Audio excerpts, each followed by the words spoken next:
Greetings and good evening. Bonsoir, comment ça va? Bon grand mardi.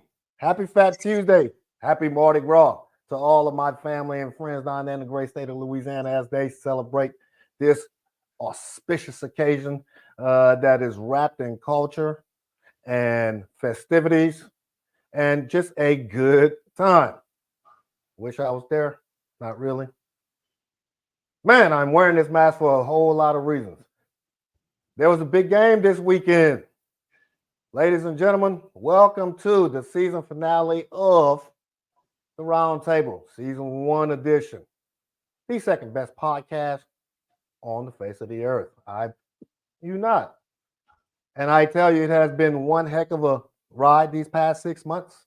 And I've been so blessed to have been engaged in an ongoing conversation with a true brother of mine who is not only as knowledgeable as I am on all of these topics that we have discussed over the past 6 months, but has educated me in so many other ways, along with an audience that has come along with us for this ride. It is because of you all at the top of the show that I want to give you all a big special shout out for all of the support that you have provided us on this journey. But again, going back to the man with the plan, Brother Griff, my brother from another mother, how are we doing on this fine evening, Mike? Drew, man, I just want to say, man, hey, it's been a pleasure. It's been a great 6 months, man. I'm doing real good, man. I was looking forward to having this conversation with you. Hey, man, this weekend did not disappoint.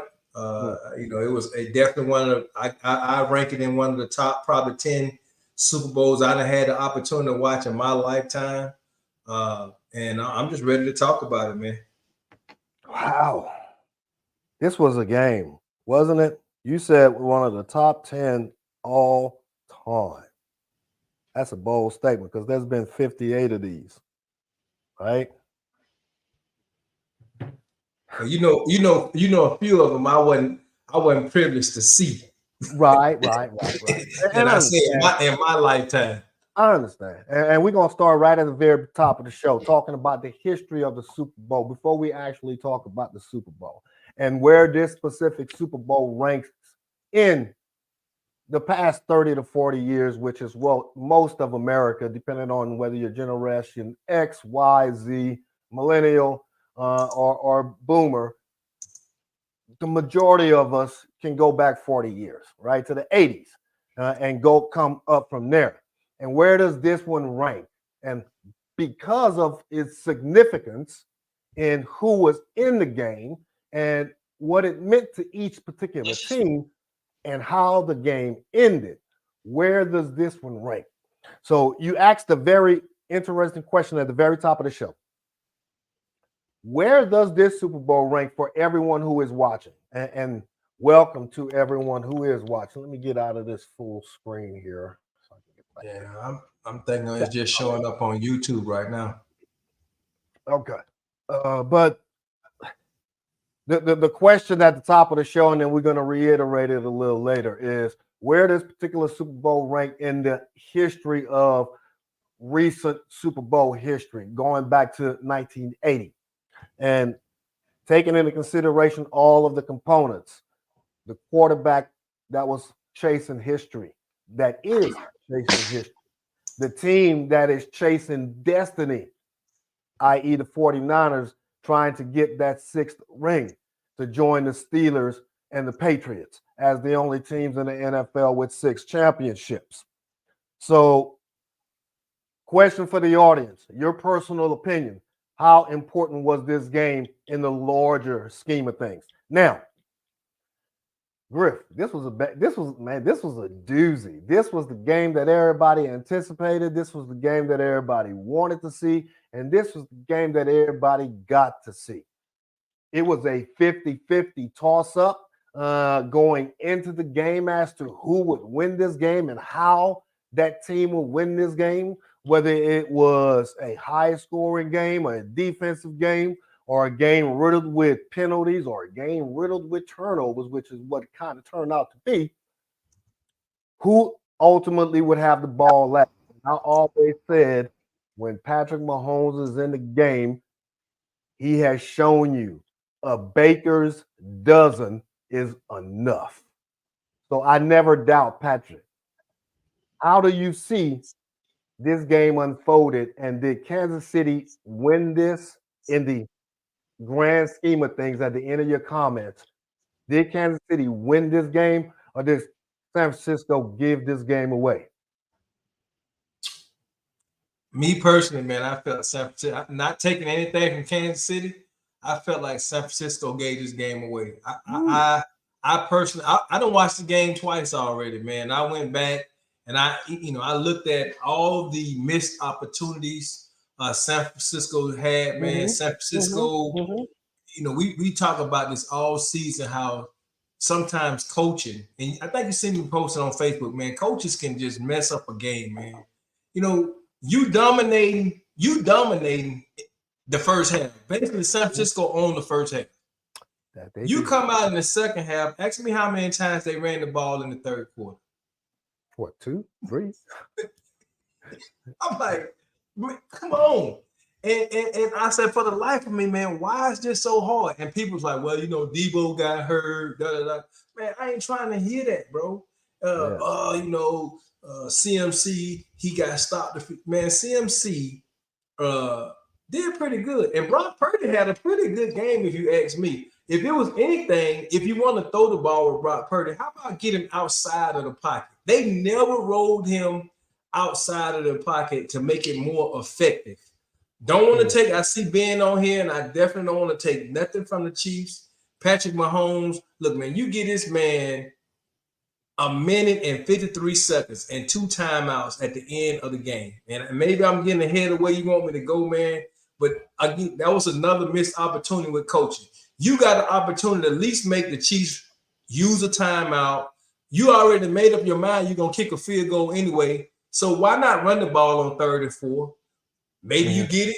Maybe you don't get it. But guess what you get a chance to do? You get a chance to run time off the clock, or you force them to use some of them timeouts. Then do neither. And they did that several times in this game, bro. Wow. Okay. I'm just saying. Okay. Well, let me begin my comments by saying that at the very top of the show, congratulations to the Kansas City Chiefs on obtaining their 3rd Super Bowl title in the last 5 years, their 4th overall title as an organization. So congratulations to Patrick Mahomes, 3-time Super Bowl MVP. Congratulations to Kelsey and the entire offense, the entire defense, which I said was going to be the key as to whether or not Kansas City was going to have a chance to win and whether or not they was going to give Patrick Mahomes that opportunity to win it late in the game, which is exactly what they did. You mentioned Christian McCaffrey having some success in the first half, and coaching would do it to you every single time.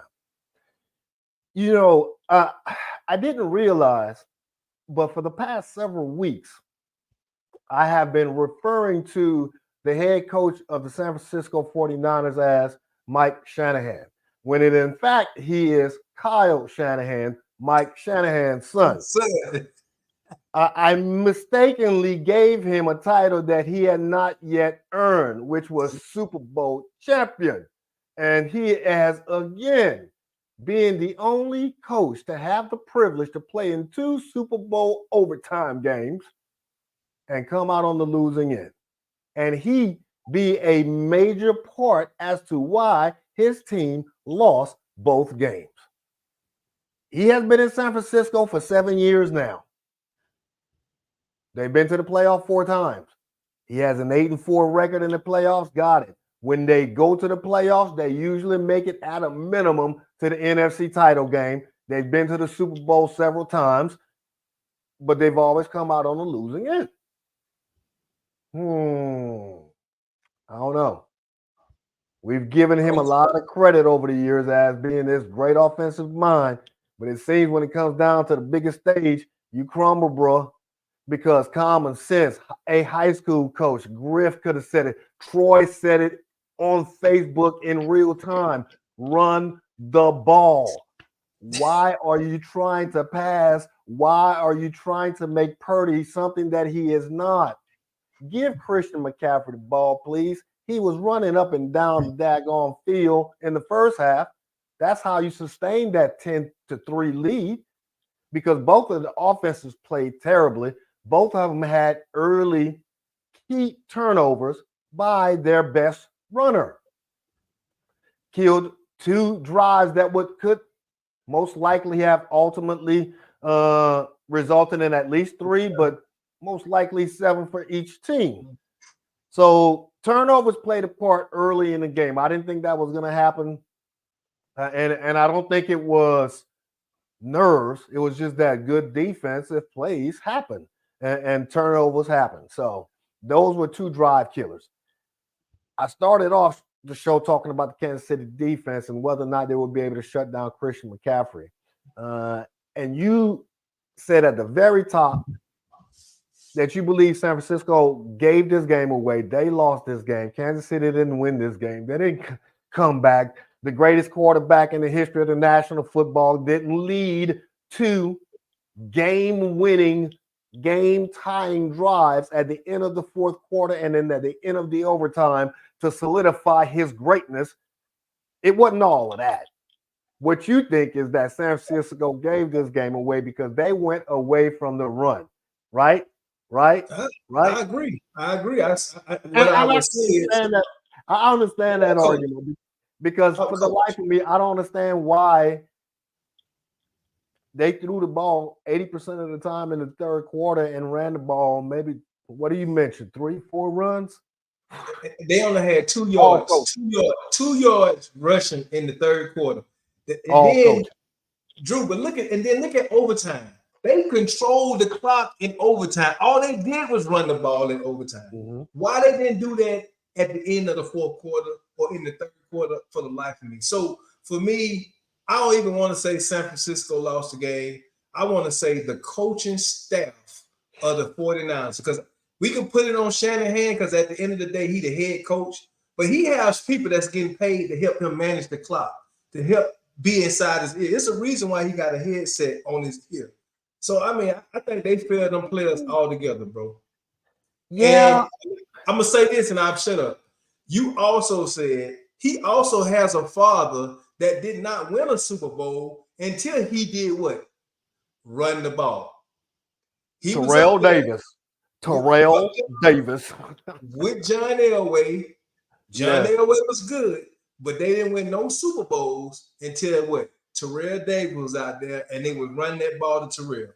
And for the life of me, I just don't get it. Yeah. You know, I want to peel that onion back just a little bit. Yeah. As it pertains to the 49er offensive scheme in the second half. Their defense was just dominant in the first half. Had completely taken Kansas City out of their game plan, their scheme. Mahomes was not getting the time that he was looking for. He couldn't find his receivers. They were not getting separation. The run game was getting shut down. Bosa and Young were getting to him, putting pressure on him. And then they flipped the switch because on the opposite side of the ball, they were having some pretty good success, occupying time, not necessarily putting the points up on the board that you thought they should have, but they were putting 5, 6, 8, 10 play drives together. And then whatever happened, but they let you know that they were in control of the game. And you should have felt confident with what you have done in the first half should work in the second half.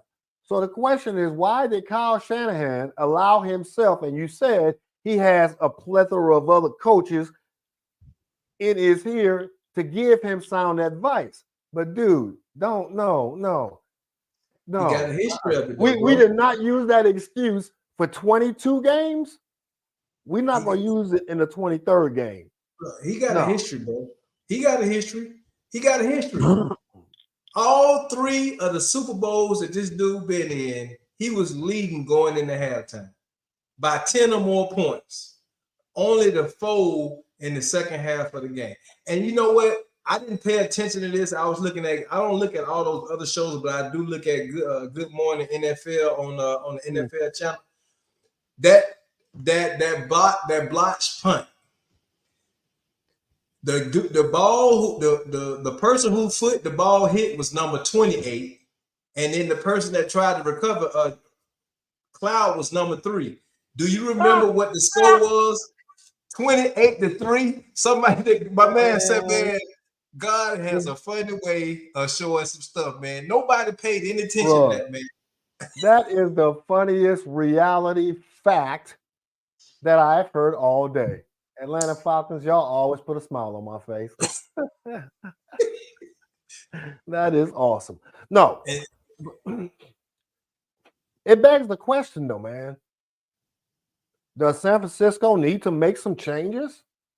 Because just like we looked at Baltimore and what they still need to do to get over the Kansas City hump, what does San Francisco need to do internally, whether it's on the player side or whether it's on the sideline side with the coaching staff, to ensure that we have enough to close the door when given the opportunity? We can get to the big dance all we want, but last time I checked, unless you got that Vince Lombardi trophy, then nobody cares whether or not you came in as the NFC champion.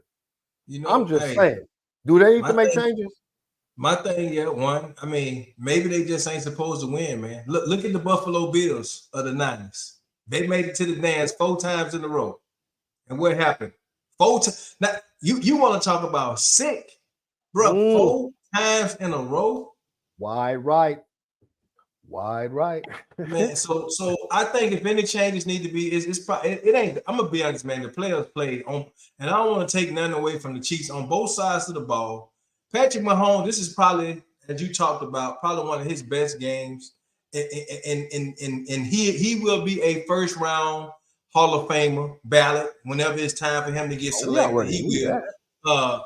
But with what he had on the offensive side of the ball, which he really didn't have much, this was by far probably his best performance. But on the other side of it, man, Shanahan, he maybe he is that guy that always shows up to the party, the best dress or whatever, but always walk away from the party, never been the king of the prom or whatever. Maybe it just ain't in him, bro. Because again, he folded.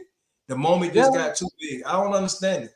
They had all the pieces, and they still got an opportunity because, again, because of Purdy still under that rookie contract, they still can actually come back with many other players that they have and still come back again and do the exact same thing. But his mindset got changed, man. Maybe he need to step away from the play calling. Wow. I'm just saying. Play calling? I'm just saying. Sometimes. I mean, it works. I mean, seriously, though, it works for his team for 22 out of 23 games or 21 out of 22 games or, to include preseason games every year for the past 4+ years. Well, Drew, maybe he need to get a play. Right? Maybe he need to get a second. Maybe he need to get a second half play calling off to somebody.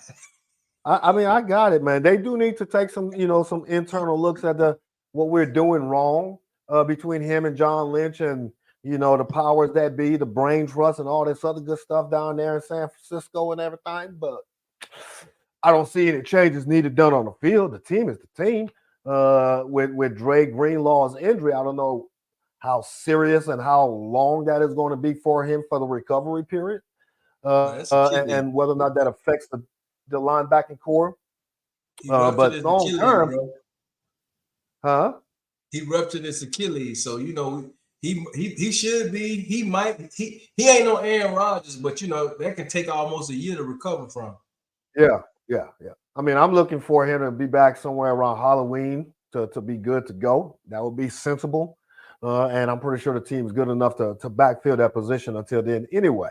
But before we transition to the Kansas City offense and their reason for winning this game, I want to make sure that everybody is aware of the second segment of the show that we're getting ready to introduce, to make sure that everybody has the opportunity to log on if you wish to do so.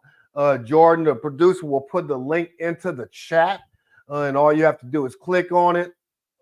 Make sure you got video, make sure you got audio to either your cell phone or your tablet or your iPad or your computer, whatever device that you're using. If you want to come on to the show and have a conversation with either myself or Griff or both of us, you're more than happy and willing to do so. And you'll join into the green room, and we'll just join everybody in as everybody rolls in. So again, Jordan has put that link into the chat there for everyone. If you wish to join us, just click on it. He'll make sure that your audio and video is good, and we'll roll you in shortly thereafter we finish talking about the actual game. You got anything to add to that, my brother? No, man. Hey, don't be afraid. We done had quite a few chat gangsters in the chat. Come on here and be gangster on the live. Troy, I expect to see you at a minimum in the background, man. You didn't earn the right to be on the show. It's often and much support you done gave, man. Come on here, Ben. I don't be afraid. But yeah, that's what I got, bro. And don't say you at work, because we all know, like you like the late departed Tommy, you ain't got no job. Troy was first here today, man. I think Troy gave first coming today. So, and I didn't do this at the top of the show. So before I actually start talking about the Chiefs, I want to congratulate Miles. I want to congratulate my brother Lucas, and I want to congratulate Benjamin, and I guess Fred, since Fred is, yeah, he on the G14. He on the G14 classified mission right now. But trust, if you go to his timeline, he got a Chief jersey on. Okay, well, he still get a shout out. You still get an honorary shout out to you, your family, and your entire fan base on another Super Bowl. I know this one was hard fought for y'all, being that the team wasn't like it was last year. Your receivers couldn't catch for half the season. You didn't know what was going on, whether or not the team was being distracted because of off the field activities. But y'all, some way, somehow, found a way to get this third Super Bowl. So my official congratulations to you all. My tip of the hat to you. Excited, blah, blah, blah, blah, blah, blah, blah. Now, to the Chiefs themselves, man, I've only been saying this for like 4, maybe 5 years, that Patrick Mahomes was the best quarterback in the NFL, and it wasn't even close. Past couple of years, I've been saying that he's the best quarterback alive and ever, and he continues to prove it.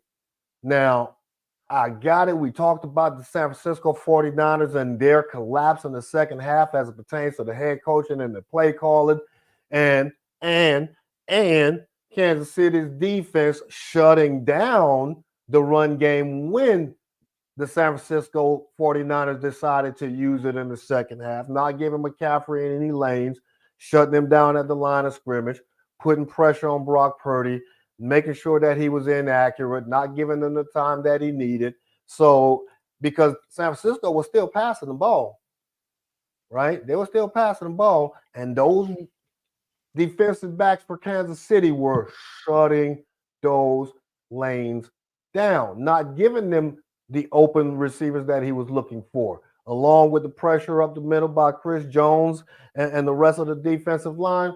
The defense was a big majority of the reason, not necessarily the offense and the 2 late game-winning and game-time drives by Mahomes and the entire offense, but more so the actions of the defense in the second half, right? Even though Shanahan was not calling the best plays at the time, he was still calling plays that could produce first downs, still calling plays that still could produce drives that could take up time.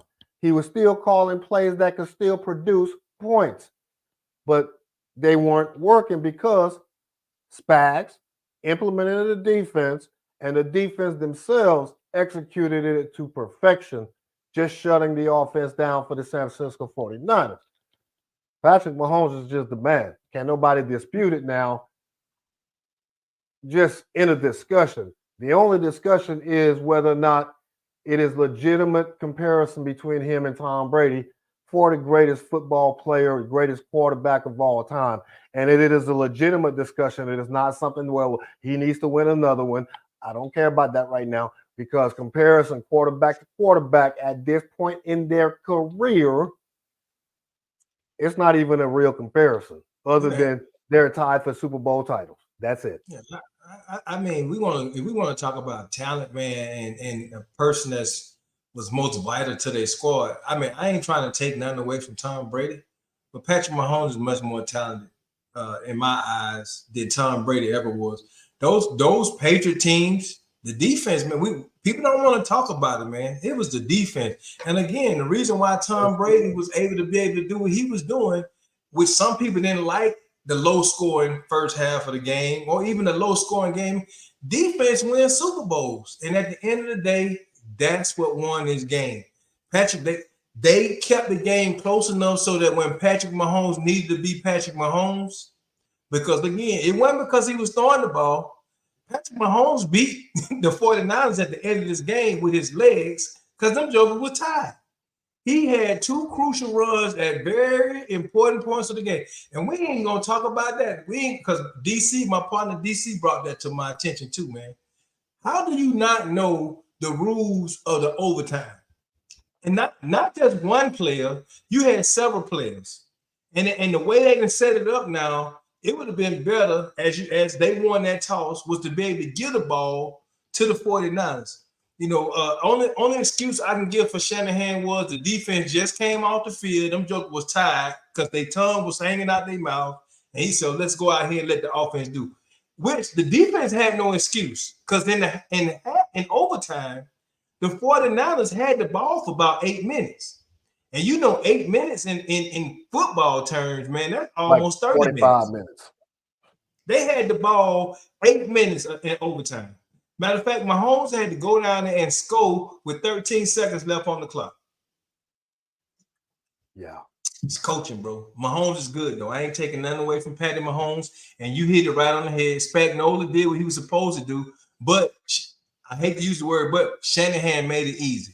I don't care what you say. You cannot get away from what got you there. You brought CMC there for a reason. I know Debo was somewhat hurt, but Debo played through his pain. You had a fullback. You don't use your fullback. One of the best fullbacks in the game. He made he made a catch. That reason his catch was a catch because of them Cowboys and what happened to Dez. Because I was like, they finna overturn this right here, but they alluded to the rules was changed because the fullback made a nice catch that was able to extend the drive. They just didn't utilize the guy, man. And that again, it just go back to coaching for me, Drew. I don't want to take nothing from Spags. I don't want to take nothing from Patrick Mahomes, but Stevie Wonder and Ray Charles know that it was some bad coaching in this game, bro.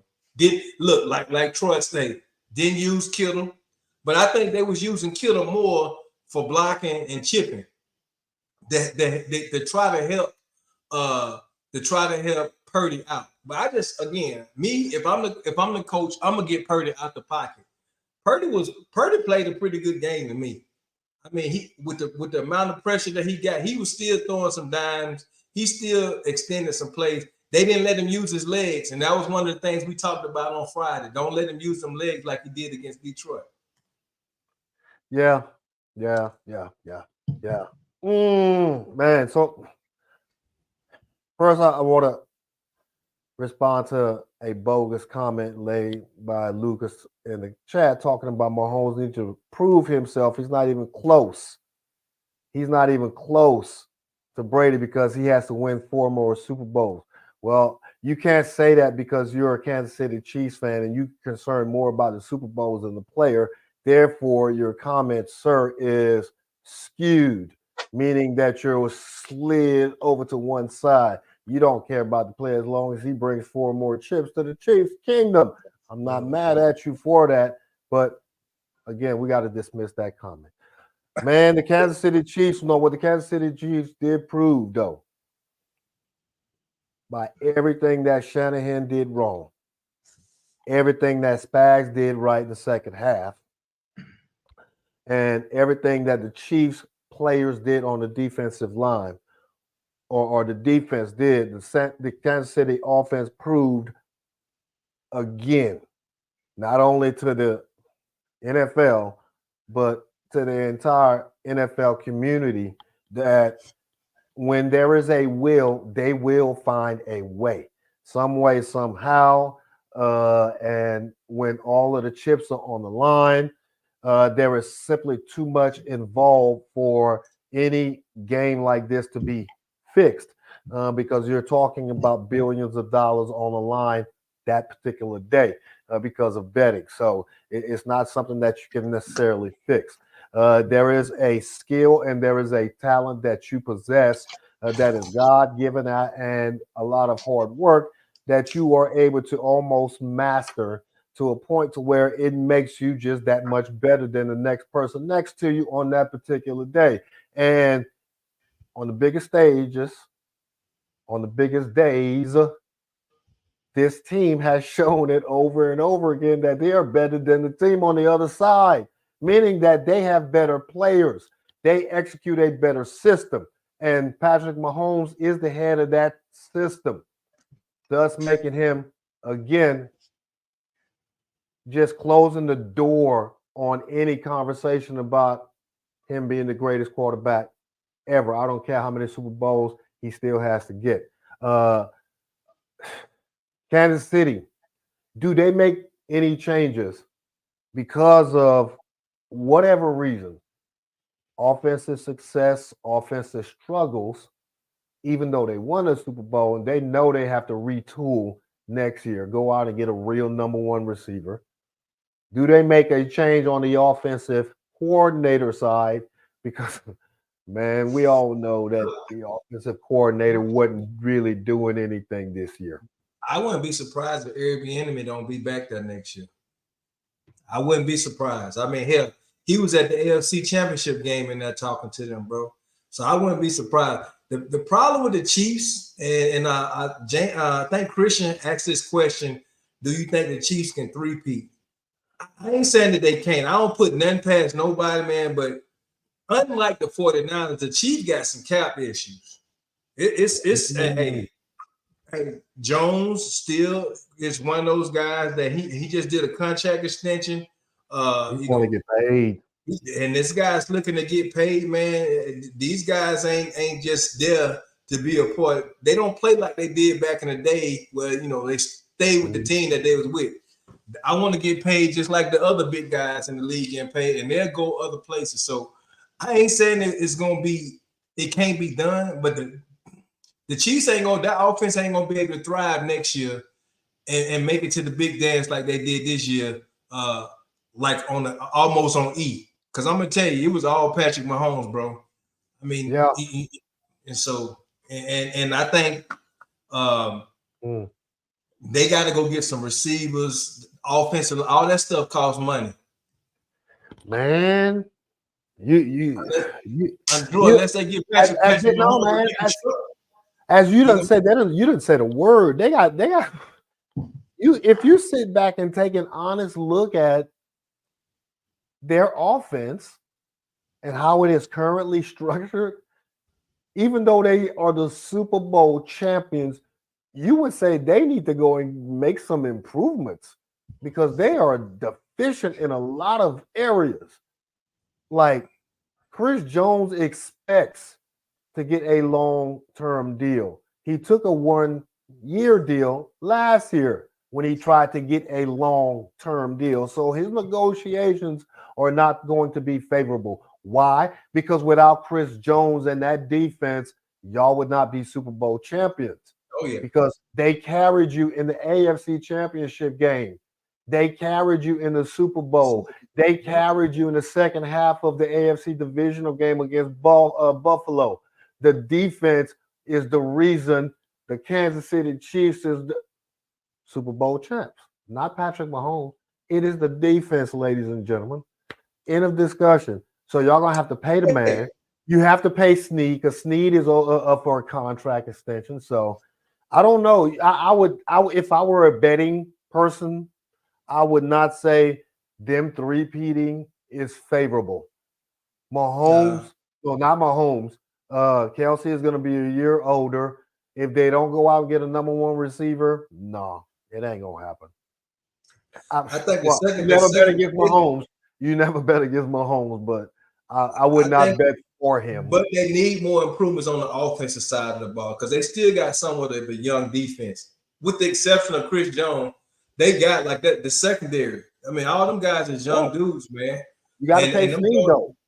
They balled out, man. They balled, but again, yeah, Snead. But I can always go get somebody else. But they really need more help on the offensive side of the ball than they do defense.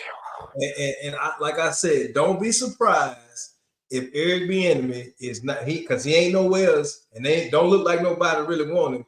He might be wearing that red or crimson or whatever color it is at the end of the season. Hey, I got a question for you, Drew. What happened to Clyde? It was a in this because I was looking. You talking about Super Bowl champion, two-time Super Bowl champion, man. But you said that he was going from Louisiana State University, national champion Clyde Edwards-Helaire from Baton Rouge Red Stick. You talking about that Clyde Edwards-Helaire? I'm talking about the one. I'm talking about that guy that allowed Pacheco to take his job. Yeah. And you said on Friday that he was going to play a major role in this game. He got that dub though, didn't he? Right? He got a ring for another ring. Could you answer my question for me, man? You deflected right now. Man, hey, before we transition, ladies and gentlemen, I hope y'all sitting in the green room. We're about to wrap up the Super Bowl itself so that we can head into the year in review, as we have tagged it, segment of the show where we invite some of the audience who have been loyal viewers or just want to get on here and holler and talk about, chop it up about what happened in the Super Bowl or what happened to your team, because a lot of things that happened in 2023 did not work out well for me. Did not work out well for Griff. We all got disappointed because our team sucked in some capacity because they all lost the game they needed to win at some point. And it cost them the season. So we're about to transition to that in a minute. I want to put a bow on the Super Bowl itself, man, and we'll roll into our thoughts of the 2023 season or whatever order you want to do it. You asked the question at the very top of the show, or you thought, or you no, you didn't ask the question.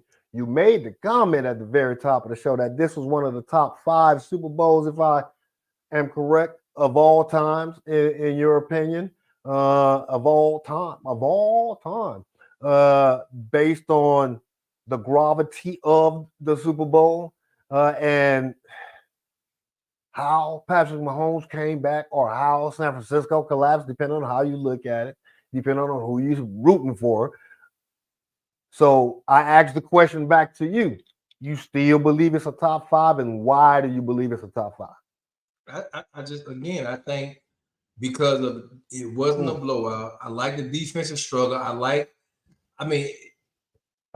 feel like the storms were set up perfect. It was like the perfect storm. You got 2 outstanding offensive-minded people. The defense. I don't like blowout games, man. I like defensive struggle games. I like hard-fought games, man. And the way that it played out at the end, although some people don't like, the action didn't happen until the end of the game. Man, that's what it's all about, man. You play all year to get to this point. And how many overtimes we done had in Super Bowl history? 2. And so for me, man, this game had everything. And we ain't even talking about all those some people upset. We ain't even talking about the halftime show. That's also ranked in some of the top performers. I wouldn't say top 5, but it still was a great show, man. All around, I like the game, man. I was just disappointed in the second half as far as coaching. But I like the performance from all the players on both sides of the ball, and that's why it ranks. I sit back and I look at when the 49ers played Cincinnati in the Super Bowl. That's one of my top Super Bowl games. Talking about 1981. Man, I remember it like it was yesterday, bro. I was at work. 16 and 20. Me too. 21-16, I believe the score was. I was at Battle Buffet. I was working at Battle Buffet. We were shutting down, cleaning up after work, man, and the game was on. I had to work on that day, bro. But the owner allowed us to have the game on the TV while we was cleaning up, man. One of the top games I can remember like it was yesterday. Okay. I remember the Rams. The Rams. Kenny Anderson was the quarterback. Kenny Anderson was the quarterback for the. Was he the quarterback for the Bengals? No. Boomer Esiason was the quarterback. No, that was later. Are you talking about that later Super Bowl? Huh? I'm talking about Boomer Esiason was the quarterback in that game. Joe Montana was the quarterback in that. Okay, you're talking about the later Super Bowl. I'm talking about the first Super Bowl between them. When San Francisco won its first Super Bowl title, they won it against the Cincinnati Bengals. No, the one that I remember was Boomer Esiason. Okay, anyway, I'm sorry. I didn't mean to cut you off. It's all good, bro. You I still love you. All right. So my take, man, 2023 and the 2023 Super Bowl, man.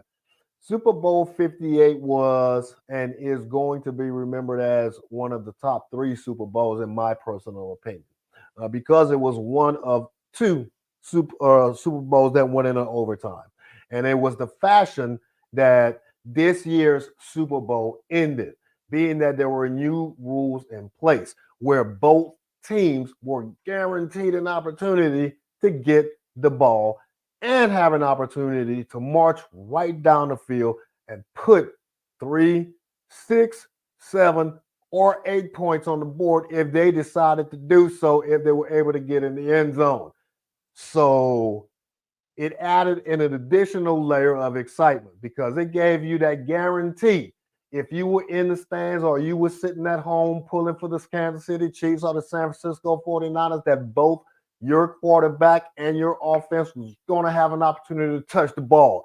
So that makes it automatically a top 3 Super Bowl for me of all time.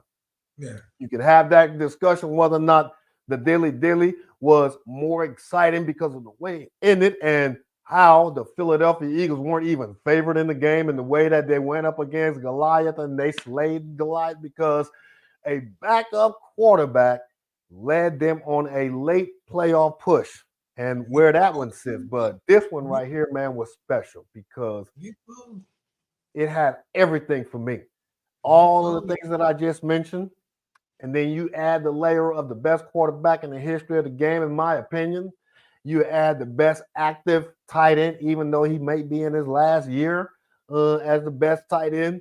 He's been the best tight end in the NFL for the past 7-8 years. He's the best tight end in the history of the game to me. Kelsey and him and Mahomes have been the integral part of that run where they've been to 6 consecutive AFC championship games. They've won 3 out of 5 Super Bowls. Mahomes winning 3 Super Bowl MVPs, 2 NFL MVPs. I mean, they are creating a dynasty. If they fix what you mentioned earlier about them fixing on offense, they find some money to keep Chris Jones. You said let Snead go. You find somebody else to fill that role. They can be back exactly where they are next year. I wouldn't put it past them if they stay healthy. If Andy Reid is healthy as the head coach, if Eric Bieniemy comes back as the offensive coordinator, because Nagy is not it, bro.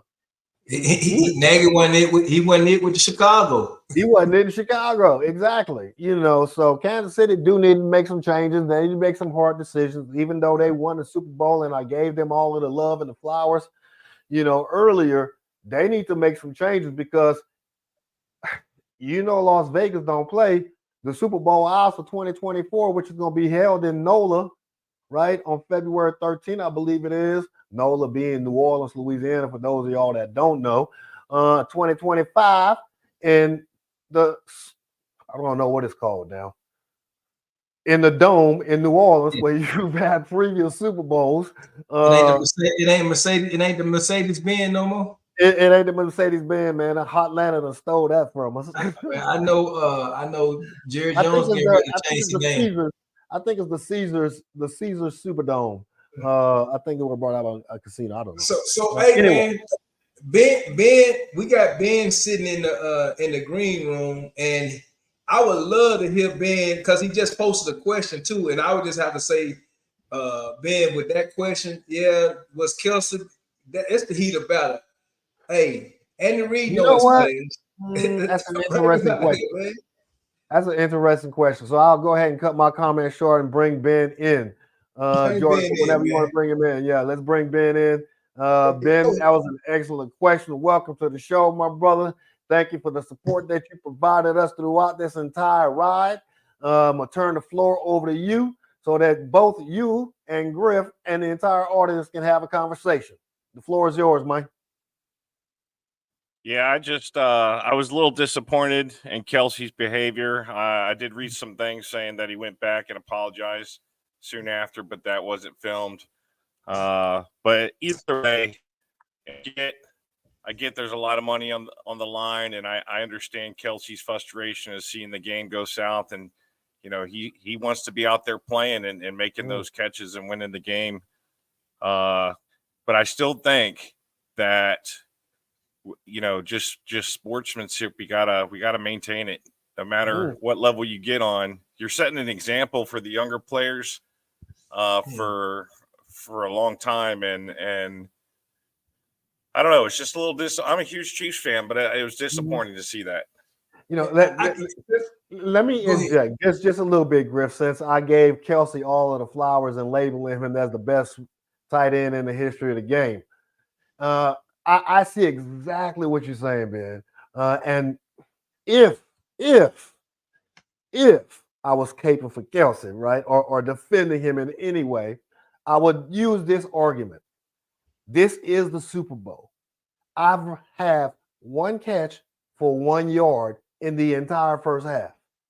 We are in the red zone. I am the go-to guy. I don't care if they think they got me covered, throw me the ball, include me in the offense, I believe is what he was saying. Now, he obviously physically shouldn't have touched his coach at all.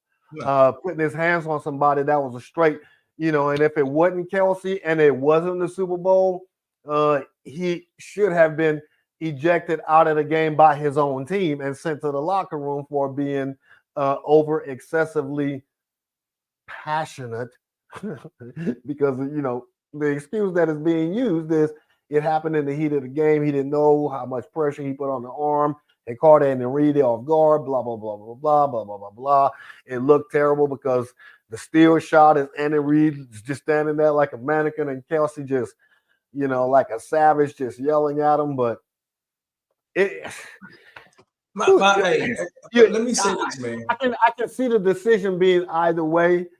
In this because of the Super Bowl, but I understand your argument, man, and I see your point. Ben, I got nothing but respect for you. But what I'm gonna say is, I want that type of player on my sideline because only certain people get that. Like Jimmy Johnson would tell you back in the day. Some people can show up late. Matter of fact, Lawrence Taylor, I remember this when they did the interview with Lawrence Taylor.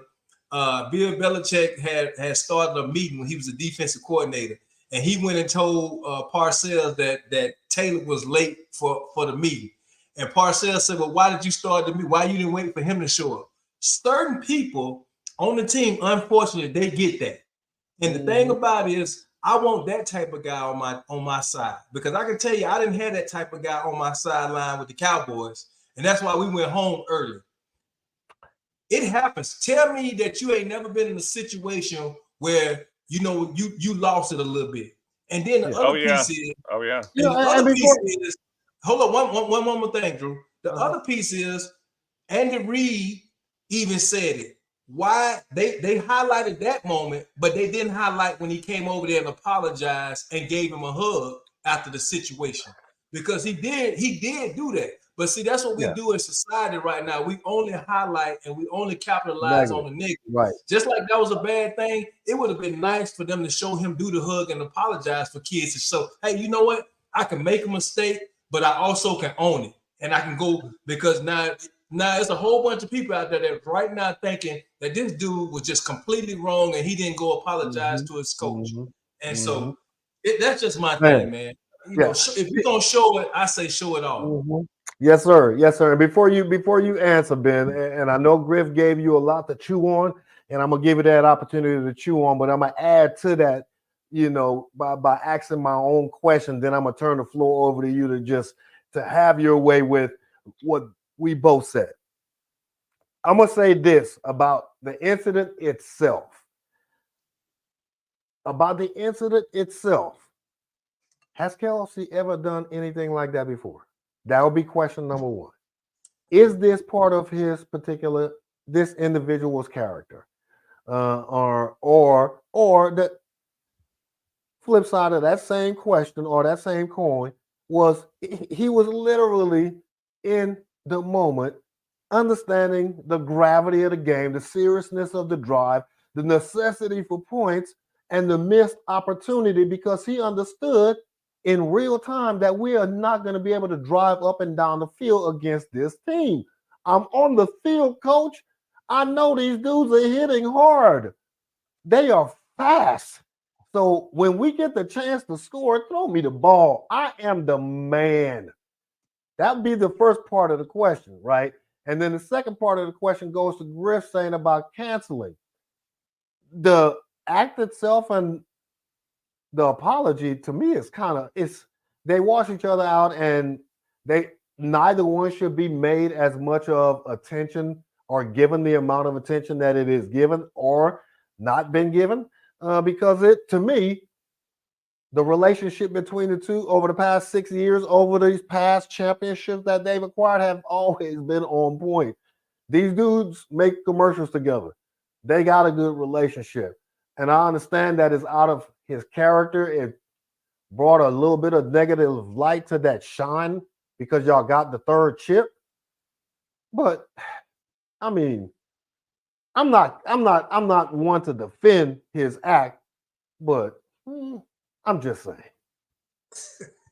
I get it. So, and I'm listening to both y'all, and I agree with you that I don't think there's an issue with him being hyped up and wanting to, go tell the coach I'm ready and get, even if he's right next to him. I think for me the issue was when he grabbed him like that. Yeah. That was crossing a line. It is not, to answer your question, it's not in Kelsey's character to be like that. Is Kelsey a confident player with a little spark to him? Absolutely. And that's the kind of player you do want. You want somebody motivated out there. I would rather have somebody that's motivated a little excessively that can make the plays. You want to talk the talk and walk the walk. That's great. Have your little dance and I think he's an outstanding player. And he definitely had the duo between him and Mahomes is priceless. They definitely lucked out on that. The thing to ask, right? The thing to ask is, what does the NFL wanted? Where do they want to go with? Because they influence people, and they influence young players. They influence kids. They influence. They have a bigger arm to flex than any of the best players because they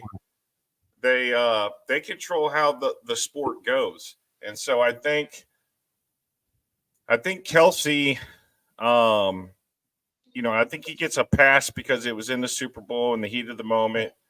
But I think if we were to step back and ask ourselves, is this how we want our kids playing? I don't know that I can agree with you. So, Ben, let me tell you this. First of all, Kelsey gonna get fined by the NFL. I I can just tell you this right now. Because of the It conversation. needs to go to this. It needs to go to sponsor y'all. The fine. Hey, For I real, would surely right? appreciate all we got right now is Roger, man. I would surely appreciate if that fine did come. But I understand exactly what you said. I by no means do I condone what he did. I'm just saying that I've been there. That's all I can say.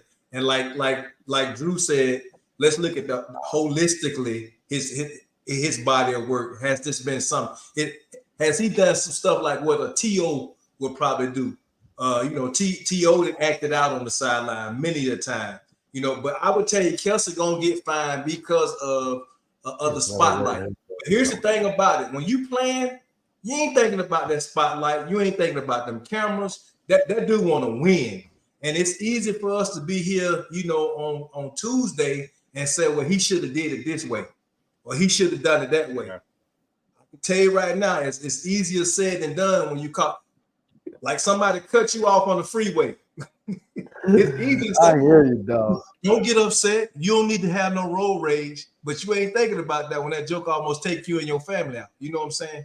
Yeah. So I just throw it like that. And we got Troy over there in the dog like he in his bedroom or something. Man, welcome to the show. I'm sitting here Troy? Depressed, dog. Yes, this is me. I'm depressed, man. Because this the end, dog. I got my Miller Lite. I'm depressed, man. And I'm trying to sit here and make sense. Y'all talking about the same guy that just punched his teammate in the face in the preseason. How you say he's out of character? Travis Kelce has been doing this all the time, man. You remember back in the day? I missed that. Yeah. Back in the day, they used to have to calm him down for always fighting and all that stuff. You remember the way to get Kelce out of his game when he was younger was to go upside his head, talk trash to him. He was out of the game. This dude ain't changed. Taylor Swift ain't changed him at all. You are absolutely correct. Because going back in college, he actually lost his scholarship. He did. For the same type of activities. I didn't even know that. Correct. He did. Look, now here we go. Look. They would bring some video. Thank you. Thank you, Jordan, for bringing footage. This dude is not a saint, man, and he's been toe-stepping the whole time that he's in the game with the Chiefs and all that. You see now Mahomes starting to do it too. Y'all missed when Mahomes got into it with what's his name, Rice, number 4 on the sideline. I remember when Mahomes did that in the game this year. Well, I'm talking about in the Super Bowl. You remember he got into Rice. Go ahead. A couple things first about Travis Kelce, then to the Rice and Mahomes argument on the sideline. Kelce, Griff, you mentioned that Kelce in the heat of the moment don't care about the cameras. We just care about winning. I didn't mean to really grab him just so hard, but a little bit, yeah. But he has the history now that we've seen video evidence of. Kelce is in the most, man. Kelce is in the most visible American relationship in the history of relationships. Yeah, exactly. He knows that the cameras are forever on. Forget the Super Bowl. Even if he was walking down the street, he would have as many cameras. So him not knowing the cameras are there, I don't buy that one. And to the Mahomes-Rice argument, Rice was wide to act open, man. I got it. Kelce is the guy. He is the one that we want to depend upon. After having the issue with the coach on the sideline, I may feel an obligation to throw it to him, because we only have 10 seconds left in the half. But Rice was literally nobody within 3 to 5 yards of him, and he is running wide open into the end zone with no one in front of him. Bro, Mahomes is trying to save himself from a butt whipping, man. That's all he knows. He can throw it. Name me a team that the ball don't go to somebody that we consider to be the best player on the field when we got other people open on the team. Name me one. Name me one, especially at these moments of the game. Saints. Name me a team. Do it quick, or Griff's gonna grab you. Just kidding. He's gonna pull a Kelce on you. Hey, that's what we're gonna start calling it. We're gonna call it a Kelsey. And I like the way Ray Troy said he what you say he was toe stepping or something like that. What you said? Yeah, he's a line stepper, habitual, man. He's always. I say I'm trying to get big words like Drew. You know what I'm saying? But he habitual line stepper all the time, and then want to act all innocent, man. We know his game. Yeah, no, I get your point, man. Hey, man, Troy definitely so go to show it goes back to man. Can I say something? Yes, sir. As a Chiefs fan, and I'll leave it at this. I want to win games. I want to win Super Bowls, but I want to do it with respect. Yeah, I'll leave it at that. There's a way to win. Talent can win without all of that.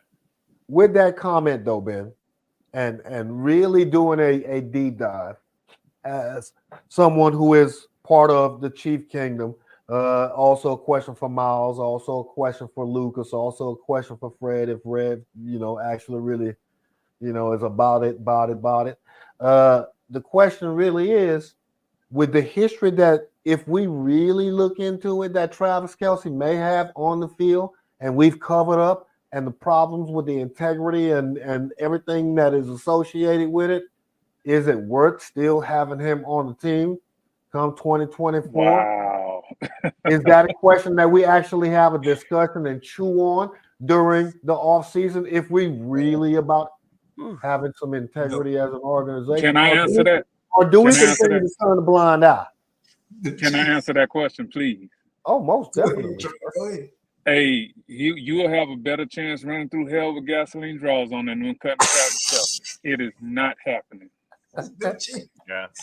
It is not happening. I think what Ben wants is Ben want a public apology. Ben want, and I agree with that. And it should be some type of punishment, some type of discipline thing, just to let the kids out there that idolize him know that it's unacceptable. But as far as the Chiefs getting rid of Kelce because of that, ain't happening. No. Well, brother, back up. That's I'm being hyperbolic. I know, hey, Troy, there's a big word of the night for you. I know I'm gonna be a little bit of hyperbolic, right? But if we really body with the integrity and the morals and doing the right thing, that's a conversation worth having. But at the same time, Travis Kelce's on the field aggression against teammates doesn't even compare to some of the other crap that some of the other NFL players do that actually cross over criminal lines. So conversation for another day. Got it. Every team has it. Every team deals with it. I just want to throw that back at you, Ben, man, for something to kind of. Hey, a public apology is good. I think it's good PR for the Chiefs. I think it's good for him. It's good for football. I like Griff said earlier. I've lost my temper. I've lost my attitude before.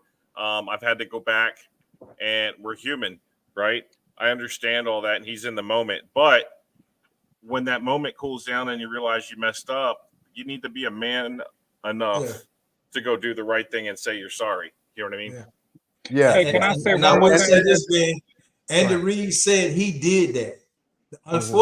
The unfortunate thing is that the NFL they captured the push, but they didn't capture him coming back over there and apologizing and hugging him. And that's a missed opportunity on their part. But can I say one more thing? Yes, sir. So it's hot as dragon ass here in Texas, but I'm wearing this. You see this right here? So y'all can apologize to me next season when the Raiders continue to do what they do. Like we are the last team to beat the Kansas City Chiefs, man. And so I want to hear all of that crap that y'all talked this season, especially you, Drew, all of that crap. And we gave you a gift from us, man. We gave you Derek Carr. You should be blessed. I want to revisit this. I am so happy, Troy, that you mentioned gift because it almost slipped my mind. And since you are actually on the show tonight, I got a gift especially for you that I'm going to present to you here live.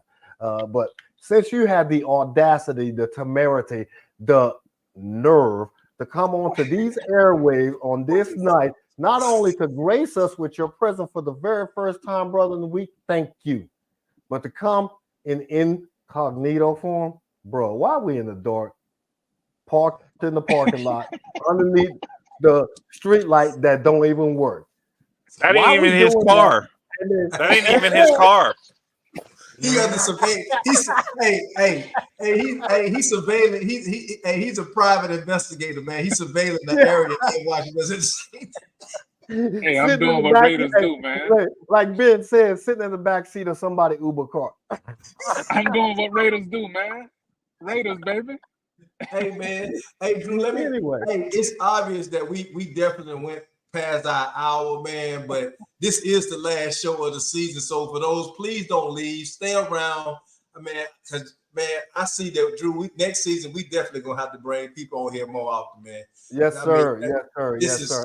And I haven't even got to my closing comments about the Kelsey situation.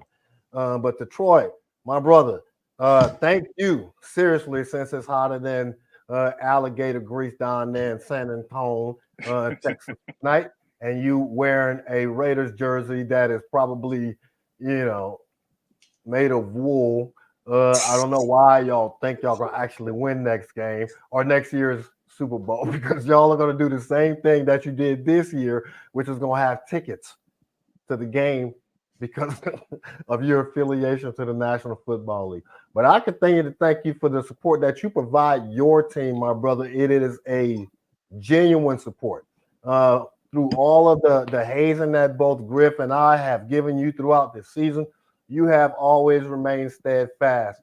And whether Griff knows it, Jordan knows it, Dolan knows it, or the rest of the audience know it, I think we took a silent vote and we all awarded you as the top viewer of the year. So what we all did, we all chipped in all through Cash App and Venmo and put our little pennies together and went through somebody's story shed and found somebody's little league football trophy that we are going to present to you as the top round table audience member, or the top round table, whatever title that you want to put on your little plate that you can go in and make up, because it's kind of old, so you may have to clean it up a little bit, but hey, and we wasn't able to get enough money to put a name tag or your little placard on there. That's all we can scrounge.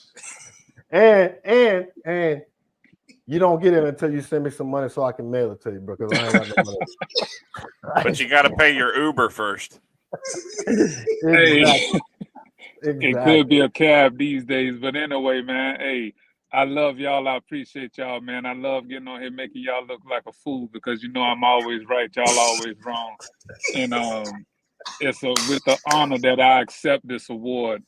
You know what I'm saying? So don't forget to thank God. Don't forget to thank your mama. Hey, man, you gotta thank God first. Before you get in the awards, you gotta start off first giving honor to God, who's truly the head of your household. Let's go. Give it to me. Okay, I like to first give an honor to God, who's truly the head of my household, and then now, since I'm always right, I accept your award. On behalf of all the Raiders fans and all the Carolina Panthers fans out there, we just go keep on showing Cowboys, Chiefs, and those Saints who the real teams are, man. I mean, it is what it is. So, but I wish we could do something in the preseason, like around the draft or something, man. Get together if it's number one date, just to see how. No, I'm gonna have confidence in the Raiders. How we finally did something good in the draft. How the Saints blew it. See who team gets it right, who team gets it wrong. That is a very good question. Before you close out your comments, that is a conversation that we still got to have between ourselves, whether or not we want to do something around draft week and or do a show on draft day of the first round, or the day before, creating a mock draft or whatever, or whether or not we just want to ride it out or do something else. But we will definitely let yourself and the entire Roundtable family know whether or not we create something in the off season, because hell, in reality, the off season is over in about 3 weeks for the NFL. The 2024 season starts in the middle of March sometime. So, hey, can I add something real quick? As we used to say in the military, more to follow. Hey, you mind if I add something real quick? Yes, sir. It's all yours, Ben. Hey, I just want to thank you two for putting in, and I know you got somebody behind the scenes running the visuals and stuff. Just thanks for the whole team for doing this. I'll tell you how this helped me this year. This just coming on here is it always caught me at the right time when I just had a long day, been just grinding, and it was just a good break. It was a good break to just stop thinking about all the stuff going on in the world and just talk about football and have a good time and just listen if I didn't want to talk, so that is a more valuable asset than you think to people. So I encourage anyone to get on here and check it out. Just want to thank you guys. No, Ben, you got to answer the question. How can y'all be in 3 Super Bowls with no offensive holding penalties, man? That is some BS right there. That's the referees that y'all pay. Y'all talk about the Cowboys. That you got to answer that, man. You on here now? Answer. How is that even possible? It's possible because they outcoach and outplay. I mean, that's how it happens. They both got bad calls put on them. It's how they respond to them. They know the game better. Mahomes knows the rules of the game to know how to make it work for him, even if it's a bad situation. That's the difference in the Chiefs and any other team out there right now. Bro, Mahomes come out there sashaying across the field looking like he a supermodel and still a quarterback, and that's how he get them referees on the side. He just shake a little butt cheek one side. Yes, sir. Before we go off the rails a little bit, let me navigate back because I still want to close this Kelsey thing out that Ben asked at the very top of this segment. Whether or not Kelsey created a black eye in an otherwise perfect situational scenario where you had the comeback of the year twice in a matter of 75 minutes, because you had 75 minutes, 2 separate football games in reality. The first half was a defensive dogfight. Second half, defensive turnovers, Mahomes, interceptions. First time in forever. San Francisco couldn't cash it in because they made some stupid play calls when they could have just run the ball, gotten into field goal range 10 yards away. That was 3 points they gave away, that first turnover in the second half. And then just abandoning the run like Griff mentioned throughout the show. So I can understand the argument why Griff says Kansas City did not necessarily win this game, but San Francisco lost it more than Kansas City won it because of coaching.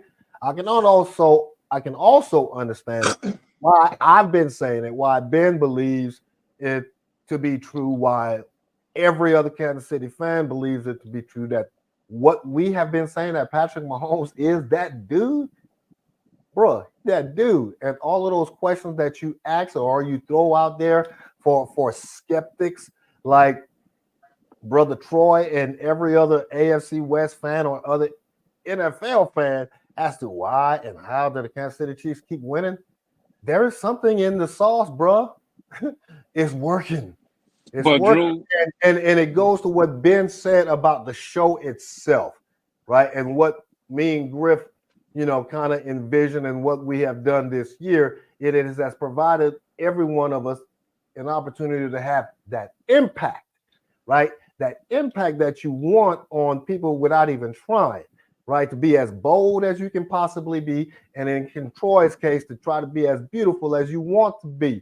That's why you sit in dark, secluded areas, right? Trying to jogatize as to why Kansas City beat another team in the Raiders' hometown, creating a Super Bowl for another team that the Raiders will never be able to accomplish for themselves. You see how it all comes back to you, Troy? Anyways. Drew, you didn't. It's all Troy's fault. I'm gonna say this. First of all, I'm gonna say, Ben, thank you, my brother. We truly do appreciate you. I also want to say, you should have just dropped the mic right after you gave that answer to Troy's question. But I also want to say that, Drew, you said you was about to talk about Kelsey, and not one time in that last 30 minutes did you talk about Kelsey, but you talk about jogatizing and some other stuff. No. Ben said Kelsey needs to apologize. Troy said you and Troy said Kelce needs to be fined. My question to you both, and it's not a question for us to continue to converse about tonight, it is why. Why does he need to be fined if we, both you and I, Griff, we defended him and saying, look, it was in the moment. Got it. If he's fined, it needs to be handled in-house, not by the NFL, because no, it's got to be public. I'm making an argument here. I'm laying a foundation here. Because we can't sit here and dismiss and say that the gravity of the game, the passion that he possesses, you know, he didn't mean this, Andy Reid didn't get hurt, blah, blah, blah, blah, blah, and dismiss his actions, which I did 30 minutes ago, right? So I can't sit here and say, why should he be fined? Or why should I give you a public apology when I've already given the person who was supposedly injured or assaulted or it affected possibly negatively a direct apology? I don't really owe the rest of the world anything. Drew, now that at the end of I know, Brad, I seen your finger go up and we going down the rabbit hole, but what I will say is, regardless, we see it on every team. Teams can still penalize, but at the end of the day, the NFL has a responsibility because they do show this thing on it and they have more clauses. And at the end of the day, they can still find, regardless of what the Chiefs do to Patrick Mahomes, the NFL still has a responsibility to come out, talk about it, and do something about it. Because if not, then you know what? You're gonna be having that going on in future games, you know, and then and that thing can escalate. Before you know it, you're gonna have people on the sideline fighting each other. Yeah, where do you draw the line? Real quick, Ben. I just want to say this real quick. Talking? I don't mean to cut you off, bro. This Troy. I don't see anybody. It's Troy. It's Troy. Oh, you got jokes. I know. Okay, it's the joke. NFL, yeah, he in incognito mode. No, the NFL needs to crack down harder on the stars so that everybody else fall in line. If you let the stars get away with it, it's not acceptable behavior. It's like if I cuss somebody out in public, you shouldn't expect for me to apologize in private. I need to go to public and do it, right? They need to crack down on these stars to make sure that everybody knows.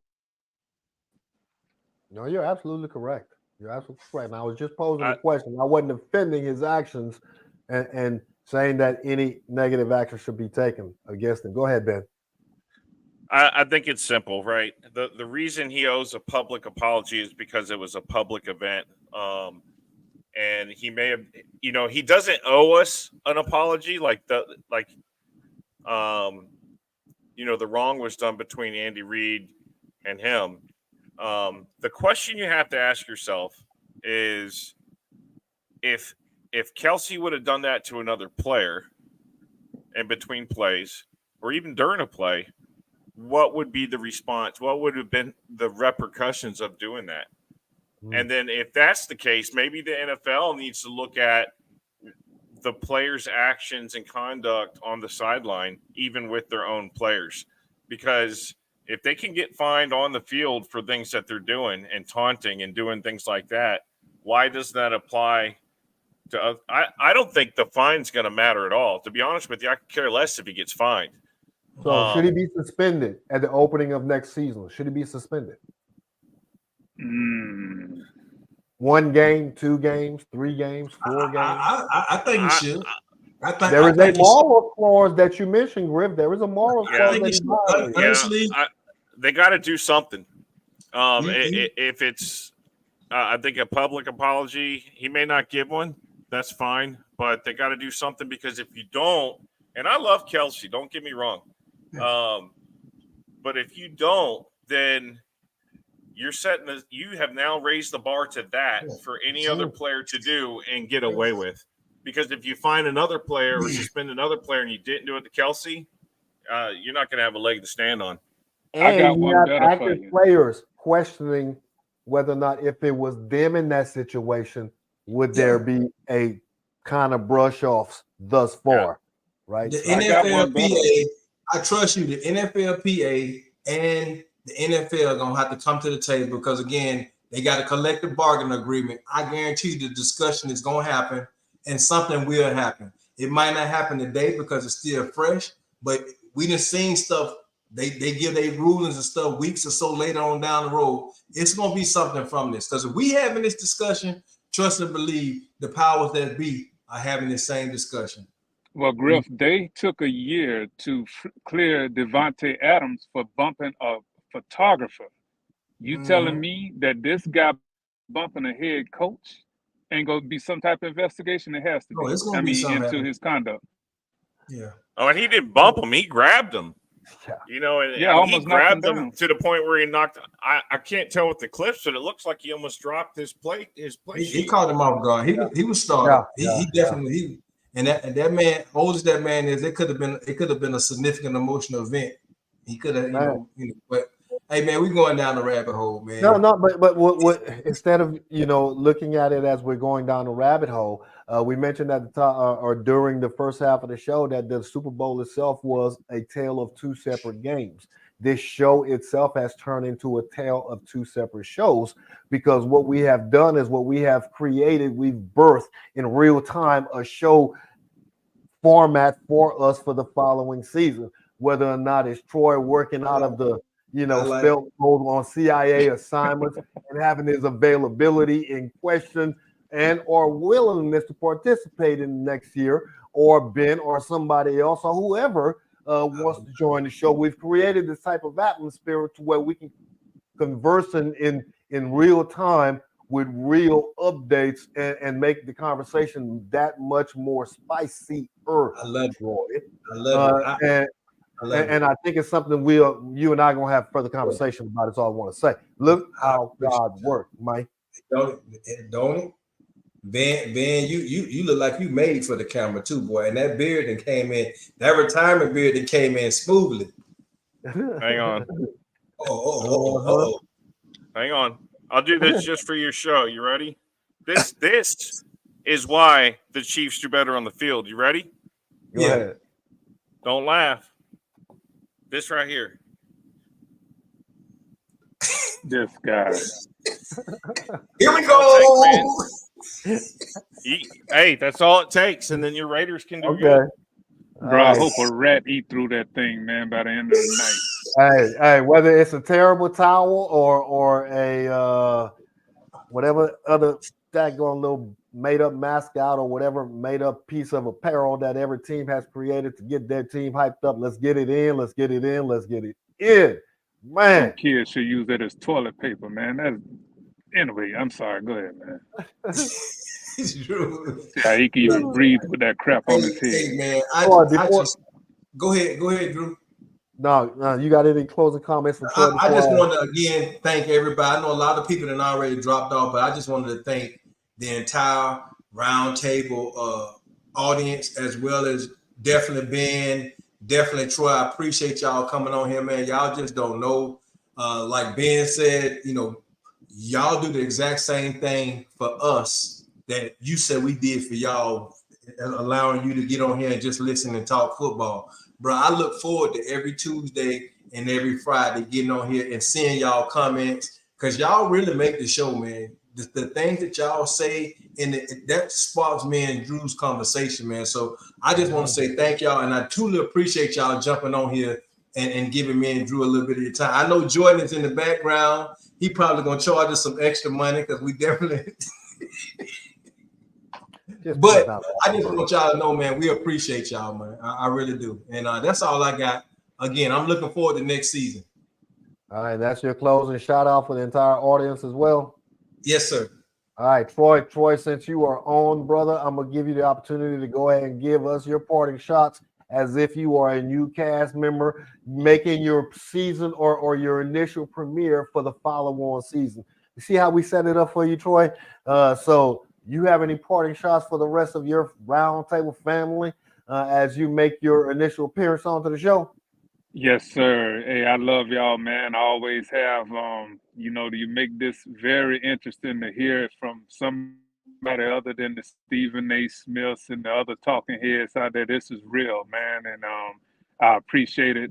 And I look forward to next season to come on here and tear y'all up again. Hey, It cannot come fast enough, Troy. We are already counting down the days, bro, as to when training camp starts and when the Raiders are going to be marching into NOLA next February to take home the Vince Lombardi Trophy. You heard it here first. It's not going to happen in reality, Troy. I just want to give you a little bit of hope. You have a blessed summer, my brother. You be sir. safe down there in San Antonio, as somebody once said, because it's some activities down there. All right, man. And next time when we see you, please have some light around you so we can identify and make sure that you're not pulling a woolly over our eyes, not doing something that you expect us to not be. Easy. Let's not go Okay. there. Just close it out. All right, man. Ben, the floor is yours, good sir. Welcome to the show as well. It seems like you've been here forever and a day. Come in and just join the conversation like we've been doing this for years. And like Griff said, you have said that we provide a certain level of exhale and kind of get into my own personal element, regardless of whether or not it's, a personal individual man cave, woman cave, person cave that you have at the crib, but it puts you in that atmosphere, and that's what we try to bring to everyone this entire season. So I'm gonna turn it over to you for any of your closing comments. Closing comments is get some rest. You're gonna need it because next season's Chiefs are coming back, and we're gonna take your money again. That's all it's going to be. The Chiefs have the capital to invest in the players. Do they have we're not going nowhere. So I appreciate the loyalty I see. I think that no matter what team you have, this is a good platform to come join and just be a part of a group that respects each other, can talk a little trash, but it's all fun. Actually, it helps me learn a little bit of the game, too, stuff I didn't know that was going on that, I see highlights throughout the week or whatnot, or I watch a game, but I can't watch all the games. And so even some of the other games I would get intel on. So, hey, at the end of the day, it's the product that sells itself. And I think this is a good product. This is why you should come here next year. People want to join stuff because it's something to join, not just to be a part of something that's not going anywhere. This has got a future. It's got a good base, good involvement, and good leaders. So just appreciate you having me on, and glad to be part of the group here. Man, you said a whole word there, and I'm gonna grab one word out of everything that you said. I'm gonna grab the second to or the third last word is good leadership, and propel that into you create the atmosphere that you want for yourself, right? And the old adage, you build it and they will come. So, the kudos that you've given myself and Griffin saying that we created a platform and we humbly receive and thank you for that. And hopefully everybody else feels that way as well. And we give it right back to you and say that we only, put our collective hands to say that we're going to create and join Jordan and Dolan on this journey. But the platform is the platform because of everyone on that supports the platform. And like you said, the product sells itself. And meaning the sale is your continued return, your continued engagement, your continued support. So thank you personally. Congratulations to the Chiefs again on what I expected in some way in my brain way back in August was going to happen, but my heart was obviously elsewhere because they were not my final pick. I did not believe they were going to get over the hump against Baltimore this year, but they did it in Baltimore. So congratulations to them winning two huge games this year. Congratulations to the entire Chiefs fan base, to every single NFL team that made it to the playoffs that I said several weeks ago, because you were doing something right, and to all of those teams that made some progress. Unfortunately, not every team did. Some team made some changes, a lot of new faces in a lot of new places. Unfortunately, not mine. But it is what it is. You ride the horse that you came in on, and we're going to see what we got in 2024. Either way, NOLA will be hosting the Super Bowl, so we're going to have a good time anyway. So, to the roundtable audience, thank you all from the bottom of my heart. As Griff mentioned, when we started this journey way back in August, it was about to talk about football and interject life lessons and lessons learned in there every now and then, specifically around our favorite teams, both on the college level and the professional level. But the engagement from the audience is what drove it every single night. And like Griff said, every Tuesday and every Friday, I look forward to coming on here as well to share my thoughts and championship in the regular season, championship in the postseason, because yes, I predicted the most wins. I predicted the Super Bowl winner, just so we get that out of the way, just so that is not a question, Griff. Just so that is not a question for everybody going into the off season. Yes, I am the champ. So yes, you are, Troy. That's why we didn't. That's what part of your trophy money went. He had to get the trophy too. I went out to Red Lobster. You actually had more money. I was gonna get you a bigger trophy, but I was hungry that day, so I went to Red Lobster. You know how it be, bro. But it is because we love each other, like you said in your comments, is the reason that I could go and get me some Red Lobster biscuits, man. You know how it be. And for the rest of the family, we appreciate the support. We will definitely let everyone know if we decide to do something in the off season, whether it's around the USFL or the NFL draft or whatever it is. We will let everyone know well in advance throughout one of our little promo clips or videos. We appreciate the support. If not, we will see everyone back in August time frame around the preseason period, and we will let you know whenever that is well in advance as well. So as I close out every single week, please do something nice for yourselves for the next 6+ months in every capacity that is, whether it's professionally, personally, mentally, emotionally, spiritually, being a better person, a better friend, a better family member, better person in the world. Take care of yourself, because you cannot help anybody else if you do not help yourself. As anyone on the panel would tell you, take care of your family, because that's what you signed up for. That's part of life, whoever you make your family to be. And whenever that opportunity presents itself, do something nice for somebody you don't even know, because it could affect their life. Y'all be breezy. See y'all whenever we see y'all. Peace.